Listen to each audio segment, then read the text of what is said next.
विश्व के सबसे बड़े देव महाकुंभ और अंतर्राष्ट्रीय लोक नृत्य उत्सव में सैकड़ों देवी देवता कुल्लू के ढालपुर मैदान पहुंच चुके हैं। भगवान रघुनाथ जी की भव्य रथ यात्रा से पहले सभी देवी देवताओं ने भगवान रघुनाथ के दरबार में हाजिरी लगाई और नाचते गाते हुए लाव लश्कर के साथ रघुनाथपुर पहुंचे। इस पल का कुल्लू ही नहीं देश विदेश के लोग भी इंतजार करते हैं। 18 करडू की सौह ढालपुर मैदान में एक सप्ताह के लिए स्वर्ग लोक सा नजारा बना हुआ है। सुबह पूजा पाठ करने के बाद भगवान रघुनाथ जी की पालकी को सजाया गया। करीब 2 बजे लाव लश्कर के साथ भगवान रघुनाथ जी रथ मैदान को रवाना हो गए। कुल्लू में वाद्य यंत्रों की मधुर स्वर लहरियों से सारा वातावरण देवमय हो गया। भगवान रघुनाथ की रथ यात्रा में जिला भर से 100 से अधिक देवी देवताओं के भाग लेने की उम्मीद है। इस दौरान रथ की डोर को स्पर्श करने के लिए लोगों की भीड़ लगती है। रथ की डोर को छूना शुभ माना जाता है। हालांकि प्रधानमंत्री नरेंद्र मोदी भी रघुनाथ जी और बिजली महादेव का आशीर्वाद लेने आ सकते हैं। रघुनाथ की नगरी को आते जाते हुए देवता आपस में भव्य मिलन करते हैं। मनुष्य की तरह यहाँ पर देवी देवता भी आपस में मिलन करते नजर आए। कोरोना काल के 2 वर्षों के बाद रथ मैदान में देवी देवताओं के साथ भीड़ नजर आई। देखिए, सबसे पहले तो आपके चैनल के माध्यम से मैं विजयदशमी के शुभ अवसर पर सभी देशवासी और सभी को मैं हार्दिक शुभकामनाएं और बधाई देता हूं। ये अच्छाई की जीत है बुराई पर। और जो आज का विजयदशमी का त्योहार है, देवता लोग अपने अपने गंतव्य से चल के रघुनाथ जी से मिलने आ रहे हैं। जैसे 1 साल बाद अपना गुरु, किसी का गुरु है, किसी का भाई है, किसी के मित्र हैं, किसी के बहन है, किसी के भाई, इस प्रकार सब मिल रहे हैं और गले मिल रहे हैं। आप भी देख रहे हैं कितने हर्षोल्लास से मिल रहे हैं। और ये हमारा मेला तो हर 1 साल बाद होता है और सब आते हैं, बारी बारी जाते हैं। और रघुनाथ जी की तरफ से रघुनाथ जी का जो उतरा हुआ वस्त्र होता है, कपड़ा होता है, जो रघुनाथ जी का होता है, वो देवता को दिया जाता है। और जो भगवती होती है उनको सीता माता की घघरी दी भेंट स्वरूप दी जाती है। और आम जनमानस को रघुनाथ जी की तरफ से फग्गू दिए जाते हैं। वो जो आप देख रहे हैं सफेद और पीले रंग के होते हैं।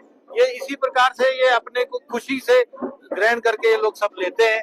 और आज यहाँ पर जो विशेष पूजा होती है, जब हिडम्बा आएगी वो दुर्गा के रूप में आएगी और वो आएगी और हमारे घर की सबसे बड़ी बुजुर्ग है, वो दादी, राजदादी, तो जब वो वहाँ पहुंचेगी तो उनकी अध्यक्षता में दशहरे की जो विशेष पूजा होती है, जिसको अश्व पूजन होता है, शस्त्र पूजन होता है और सारे जो हमारे भगवान के जितने भी अस्त्र शस्त्र उनकी भी पूजा होती है, भगवान के खातों की पूजा होती है, भगवान के सब जो भी सामान है उन सब की पूजा होती है। इसलिए ये विजयदशमी का त्योहार विशेष है।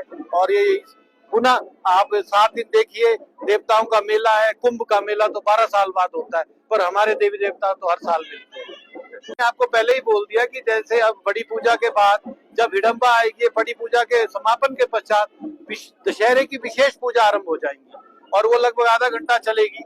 उसके बाद ऊपर सभी देवता आते रहेंगे क्रमशः, जो जो पहुंच पाएगा। और मुझे उम्मीद है कि हम यहाँ से 2:30 और 3 के बीच में ढालपुर के लिए कूच करेंगे। यात्रा की जो यहाँ से मैं आपको पहले ही स्पष्ट कर चुका हूँ, 2:30-3 के बीच में चलेंगे हम। और अंदाजा है, और लगभग रथ जो ढालपुर में आप 4 और 4:30 के बीच में चलेगा, अंदाजा।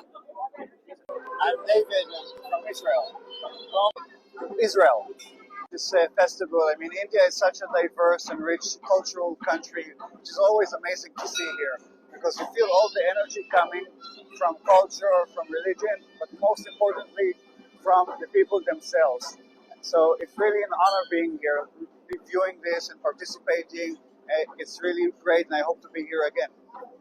I think Indian culture goes way back. I mean, I think even here, and I'm not the most knowledgeable, of course, guy about it, but comes from Lord Ram and the history.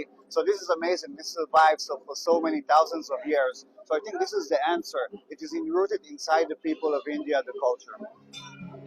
रथ यात्रा के बाद सभी देवी देवता अपने अस्थायी शिविरों में विराजमान होते हैं। इसके बाद अस्थायी शिविर में इनके दर्शन कर सकते हैं। हमसे जुड़े रहने के लिए हमारे YouTube चैनल को सब्सक्राइब करें और नई वीडियो की नोटिफिकेशन के लिए बेल आइकॉन को दबाएं। अगर आप ये वीडियो Facebook पर देख रहे हैं तो लाइक जरूर करें और ज्यादा से ज्यादा शेयर करें। इसी तरह के और भी अपडेट्स के लिए फॉलो करें हमारा Instagram पेज himachal.ke।